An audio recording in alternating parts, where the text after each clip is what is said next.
हमारे YouTube channel जो ना सुना में आपका स्वागत है। मैं वंदना वर्मा अपनी कहानियों में से आपके लिए एक कहानी लेकर आई हूँ। कहानी का नाम है गीतांजलि। विशंभर के परिवार को अपने फ्लैट में शिफ्ट हुए 5 साल हो गए थे। पूरी बिल्डिंग में 16 फ्लैट्स थे। करीब 6 महीने से उनके ऊपर वाले फ्लैट में करीब 35 साल की एक महिला रहने आई थी। विशंभर के परिवार में उनकी पत्नी वसुधा और उनकी 2 बेटियां थी। बड़ी बेटी जागृति MBA कर रही थी और छोटी बेटी जिज्ञासा BSc फाइनल ईयर में थी। उनके यहाँ एक शांता नाम की आया काम करती थी।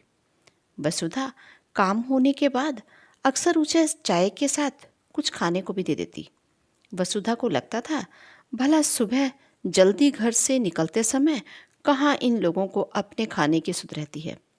एक दिन शांता बताने लगी, ऊपर वाले फ्लैट में जो रहने आई है अकेली है। वो घर गृहस्थी वाली तो है नहीं जो घर पर रहेगी। भला इनका भी कोई टाइम होता है आने जाने का। वसुधा ने उसकी बात पर गौर नहीं किया। कुछ दिन बाद वसुधा को वो महिला लिफ्ट में मिली। वसुधा को देखकर वो मुस्कुरा दी और कहने लगी, मेरा नाम गीतांजलि है। कुछ महीने पहले ही मैंने G6 फ्लैट में शिफ्ट किया है।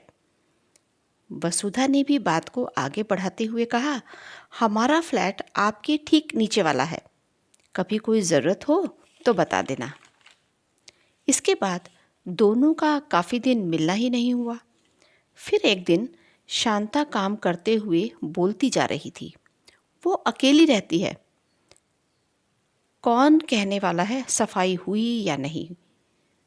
कोई कह रहा था बड़ी कंपनी में काम करती है, देर रात तक घर आती है। वसुधा को ठीक नहीं लग रहा था कि यह क्यों उसके बारे में बताती रहती है। वसुधा ने यह सोचकर ध्यान न दिया कि इन लोगों की तो आदत होती है। वसुधा को भी घर के कामकाज के बाद ज़्यादा फुर्सत ना मिल पाती थी। एक दिन सुबह बिल्डिंग के ग्राउंड फ्लोर से शोर सुनाई दिया। वसुधा ने फ्लैट से बाहर निकलकर देखा तो सीढ़ियों से 3-4 पुलिस वाले उतर रहे थे। उनके साथ बिल्डिंग के 4-5 लोग और भी थे। वसुधा नीचे गई और पूछा तो पता चला बीती रात ऊपर वाले फ्लैट में चोरी हो गई, इसीलिए छानबीन के लिए पुलिस आई हुई थी। वसुधा सोच में थी कि कुछ खटपट की आवाज़ भी नहीं सुनाई दी। इस तरह चोरों की हिम्मत तो दिन प्रतिदिन बढ़ती ही जा रही है। अब क्या कोई घर छोड़कर ड्यूटी पर भी नहीं जाएगा। इस घटना के बाद 2 दिन तक शांता नहीं आई। तीसरे दिन शांता की 9-10 साल की बेटी घर आई और कहने लगी, माँ की तबीयत ठीक नहीं है। कल रात बड़े भाई को पुलिस पकड़ कर ले गई।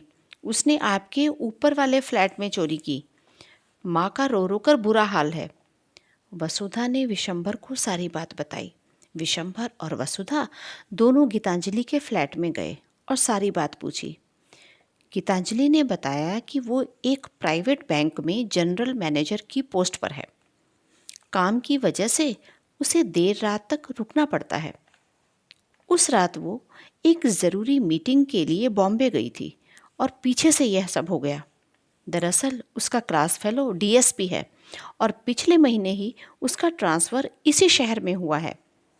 उसे फ़ोन किया था, तुरंत एक्शन हुआ और पुलिस ने फ़ौरन चोर का पता लगा लिया। वापसी में विशंभर और वसुधा ने गीतांजलि से कहा कि वो नीचे वाले फ्लैट में रहते हैं। जब भी कोई काम हो उन्हें बता दें और उसके बाहर जाने पर वो ध्यान भी रख लेंगे। वसुधा हैरान थी कि गीतांजलि कितनी सक्षम है। हर काम को, हर छोटी बड़ी मुसीबत से कैसे निपटना है उसे खूब आता है। शांता काम पर लौटी तो वसुधा से रो रो कर कहने लगी, आप ऊपर वाली मैडम जी से कहकर बेटे को छुड़वा दो, वो दोबारा ऐसा नहीं करेगा। लेकिन वसुधा ने उसे साफ मना कर दिया और कहा, गलती की है तो सजा तो मिलनी चाहिए। पढ़ी लिखी महिला के कई हाथ होते हैं जो उसे पूर्ण बनाते हैं।